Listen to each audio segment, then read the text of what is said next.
my name is Micah Watson and I'm a composer and music producer. I've just started a series called Mastering Ableton Live, where I'm going through the whole Ableton Live 9.7 manual to teach you guys how to use Ableton Live. Next up, we will be diving into Chapter 4, but before we do that, I just want to clarify what the difference is between audio and MIDI, because it becomes really important when you're working with different tracks. So let's start with audio. When you record an audio signal, then the acoustic or electronic waveform that the instrument produces is captured directly. This audio recording will be a representation of the sound the instrument actually made, and it will be different depending on whether the instrument is a violin or a piano or a voice. They look like oscillations of varying lengths, and you can zoom in and out of them and see what it is the waveform is doing.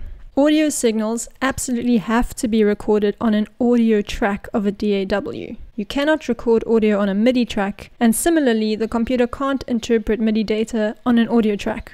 A MIDI signal is normally generated by a keyboard. Like you can record an audio waveform that an instrument generates when you play it, you can also record the MIDI data from a keyboard when you play it.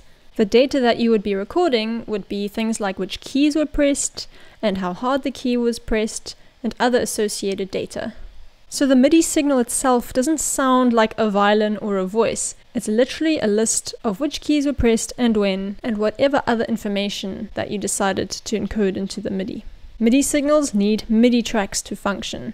For the MIDI data to be interpreted, it will need an instrument that takes the MIDI signal and converts it into an audio waveform that we can hear in our DAW.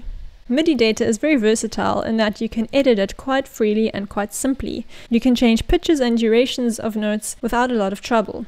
You can also easily change which MIDI instrument receives the MIDI signal, resulting in a greater flexibility when you're choosing the final arrangement of a piece you're writing. Audio signals, the waveform signals, can also be edited. However, the approach is completely different. It's not as simple as just clicking on a mouse and dragging, although some DAWs do provide that kind of flexibility. But typically, you need to be a lot more careful not to destroy the audio waveform that you've recorded. And that's why it's always so important to get a good recording at the source and not trying to clean it up later in the DAW. If you're interested in finding out how to apply MIDI and audio data in Ableton Live, feel free to join my course Mastering Ableton Live, where I'm going through the whole Ableton manual and teaching you everything there is to learn.